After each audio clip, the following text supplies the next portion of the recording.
All right, let's just kick this thing off. Do I have any other Jews in here? Any Jews? All right, all one of you Jewbergs, you're not gonna like where this is going. I guess I'm Jewish by birth, but I don't really follow any of the beliefs. But I do have an uncle who's a rabbi, and everywhere he goes, he wears his yarmulke. Now, for those of you who don't know, a yarmulke is a little Jew hat that you wear that basically lets everyone around you know, I'm Jewish, don't be my friend. I hate the fact that he wears this everywhere. I feel like I'm guilty of wearing it by association. Like whenever we're out at a family gathering or anything like that, I just want to go up to him and tell him, hey, because of you, I have no chance of fucking this hot waitress because you thought it was going to be a good idea to go out looking like a giant Jewish penis. That's probably the first time ever in the history of the world anyone's heard the words giant Jewish penis used together. Speaking of Jewish penises, in the Jewish community there's a job that is called a moil. And all a moil does is just circumcise young Jewish boys all day. They literally specialize in nothing else. I don't know what certifications or qualifications you need, if there's a program at your local 2-year community college, but that's all they do. And in certain sections of the Hasidic Jewish community, this is no bullshit, because of tradition, after the moil circumcises the young Jewish boy, they will stick the little Jewish baby's penis in their mouth. I don't want to sound like a prude or anything, but maybe 1 week old is too young to be having your dick sucked. I think you should wait at least till you're 11 or 12 years old till anyone starts sucking your dick. At least that's what a Catholic priest once told me. Speaking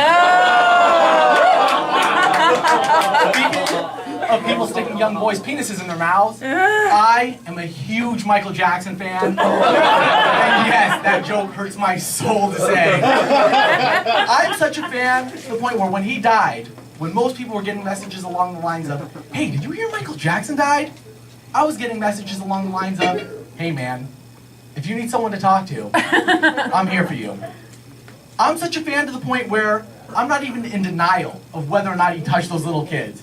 I'm actually pretty much convinced that he did touch those kids, and I'm just okay with it. And not only am I okay with it, I actually kind of wish that I was one of those kids touched by Michael Jackson. Because even if you're rich, you have no story that compares to that. What? When I was 10 years old, my dad surprised me at my birthday with a pony. Really? When I was a little kid, Michael fucking Jackson invited me to his home, took me to his room, jerked me off, and we sang and danced all night. He showed me how to moonwalk, his monkey gave me a high five. It was the best day of my life. A lot of people often ask me if I'm gay. I live with my best friend, and anytime we go anywhere together, people just assume that we are an adorable gay couple. Sometimes we do act the part. Not too long ago, both of us had the day off, so we decided to turn on some Netflix. We opened a bottle of Pinot Grigio, and we watched the HBO film Behind the Candelabra about Liberace. We sat and watched this entire movie without saying one word. Both of us thoroughly enjoyed this movie. I'm convinced that that was the gayest moment of my life. The second gayest moment of my life was when I sucked his dick after the movie. I feel when guys get together in groups of 2 or more, I feel the gay does start to come out a little bit. You start wrestling around with one another, start punching each other in the dick, asking these weird homoerotic questions. The other day I had a friend ask me, hey man, would you suck a dick for $1 million? I genuinely thought about it for a second, and because of that, you went, you totally would, you are so gay, you would totally suck a dick. After further thought, I think you're gay if you don't suck a dick for $1 million. Are you really that afraid you're going to enjoy it? Not only would I suck a dick for $1 million, I would suck a dick for significantly less than $1 million. At my current job, I make about $40,000 a year. I'd suck a dick for $40,000 and take the rest of this year off. How that's gonna be. A little bit of shame, but tomorrow, I'm sleeping in. But if we get a collection plate going, everyone throw in $15, $20, I'll blow this gentleman right here. right, I'm actually starting to understand why people think that I might be gay. I wonder how much money a moil makes. All right, thank you everyone. My name is Joey Hauss. That's my time.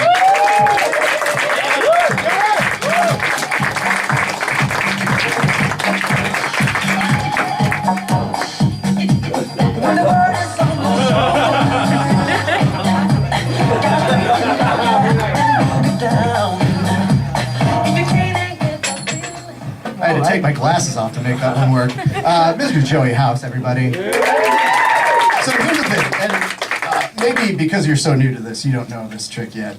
Listen, kid, I'm going to tell you everything.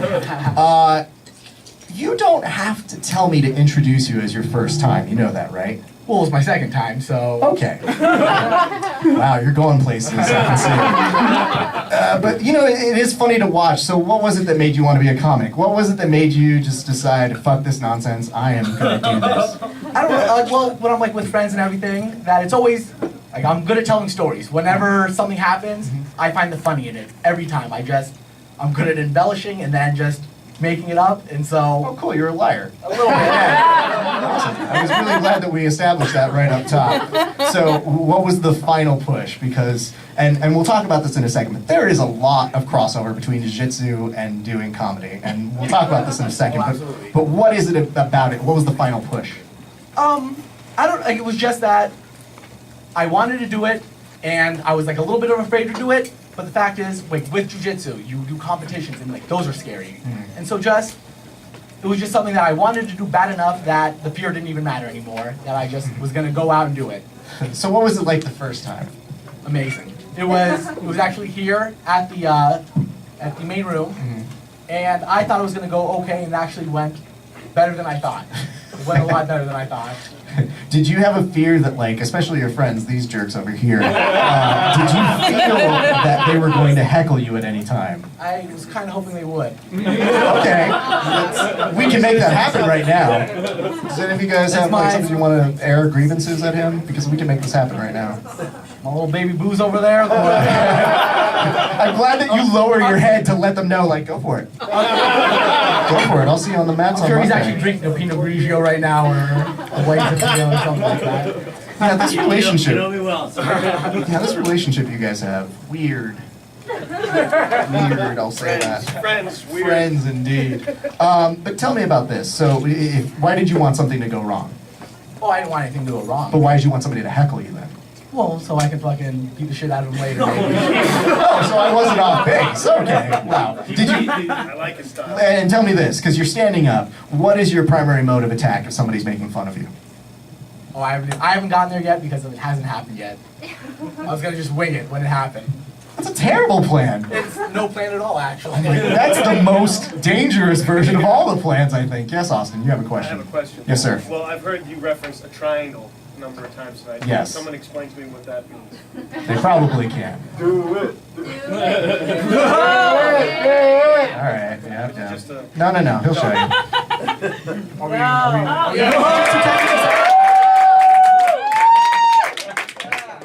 Explain what you're doing? Or you're just going to show us? Maybe we don't need to. He'll show you. Well, I don't think anyone's gonna be doing it afterwards. The so. things that I do for comedy, never say I don't give 100% of myself for you guys. Also, this is going to look terrible for those who don't do jiu-jitsu. Yeah, I was just going to say, maybe I shouldn't have asked. It's going to look way worse. You could have picked any move that we could have talked about. This is going to look terrible. You said it to I know I did.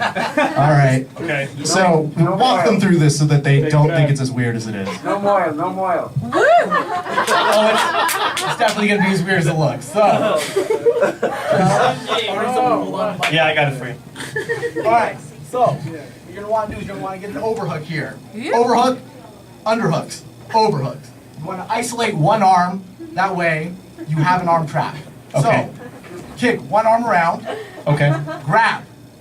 Create an angle. Hence triangle, right? Got it. So, lock it here. Now you have this. It's basically a choke. What you're doing is you have this arm right here is blocking this carotid artery. This leg right here blocking this carotid artery. You got the angle. Now, you have the arm blocking. Squeeze the head down. Bring the hips up, and you get this, the tap. And then that's when you kill him. Very good. And right after that, you get a part in a Bryan Singer movie. Did we all learn something from my temporary unconsciousness? So what would you suggest? So what is the overlap between jiu-jitsu and comedy for you? Well, if you do jiu-jitsu, I'd definitely suggest competing. That's where you're gonna get like better as yourself, where you're gonna be scared. Like you're gonna go out there and you will be nervous as hell. You're not gonna know. It's gonna be potentially like it's gonna like block you. You're not gonna be able to react to anything. And once you can kind of get past that, you just move and react. And what you learn from that, it basically translates into comedy. Because here's the funny thing I see with comedy is like, in jiu-jitsu, you have to suck for a really long time. You do. And in comedy, guess what? Very similar. You start off, but you create a nice rhythm of trial and error. You keep going back, and then you end up getting better. You gotta roll with the punch. You gotta, well, there's no punching in jiu-jitsu, but that's another matter. Joey, tell us what's next for you. Now that you've gotten 2 of these in, you gonna stick around, you gonna do more comedy now? Oh, absolutely. Yeah? Absolutely. Where can people potentially see you coming up soon? Oh, I don't know. Listen, like, I had my show on Sunday. I had no plans after that, and I had this today, so... You got work tomorrow. I got work tomorrow.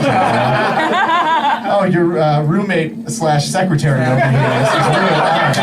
Make sure that you definitely get him some more Pinot Grigio for all of his hard work. Joey, I gotta say this, man.